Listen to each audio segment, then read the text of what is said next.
पण नार घरी आणली घरच्या नारीची शोभा तिला येईल का? आणि कशी येईल? परकी नार ती परकी परकी. घरची ती घरची घरची. आहे का नाही? त्यातून कसं आहे बाबा, जग चाललंय त्याच्या पाठीमागे आपल्यासारख्या कलावंताला जाऊ लागतं. लागला आहे का? आणि त्याचं काय, हल्लीचा स्पीडचा जमाना आहे, मोबाईलचा जमाना आहे, कॅम्प्युटरचा जमाना आहे का नाही?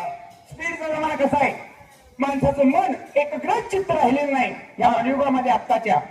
कसं मन एकग्रच चित्त राहिलं नाही सांगू?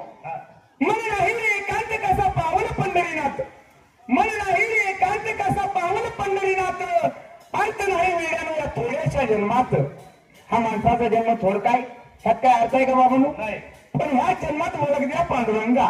माणूस म्हणतोय माझा आहे, बंगला माझ्या, गाड्या माझ्या, इमान माझी, जागा माझ्या, कंपन्या माझ्या, सगळं माझा म्हणतोय माणूस. पण त्याचं काय आहे का?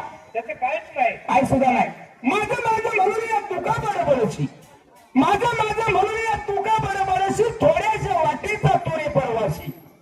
देव नाही रे देवाला तर तो आहे आपल्या अंतकरणात, अर्थ नाही वेड्यानं या थोड्याशा जन्मात. आता देव देवळात कसा नाही? अरे माणूसच देवळात जात नाही तर देव देवळात थांबते कशाला? बरोबर आहे. कसा जात नाही माणूस?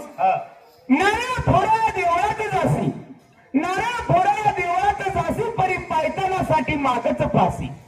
माझं मोला मागाचं पायतण कोण उचलतंय का काय, त्याच्याकडे याचं लक्ष, त्या देवळात लक्ष नाहीच.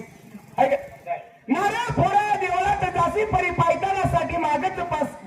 चित्त नाही रे देवळात सारं बसलंय पायतानात, अर्थ नाही वेड्यानं या थोड्याशा जन्मात.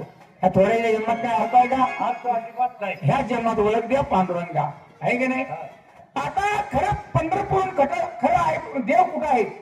खरं देव कुठं आहे? अरे आपल्या घरातच आहे, ते म्हणजे आपली आई वडील. आहे का नाही? आणि अशा वेळेला उपाशी ठेवायचं आणि आपण पंढरीला जायचं, काय गरज आहे का? काय सुद्धा गरज नाही. तरी माणसं पंढरीला निघतातच नाही का? आई बापाला ठेवून उपवासी, आई बापाला ठेवून उपवासी, महिन्याचा वारकरी पंढरीला जाशी.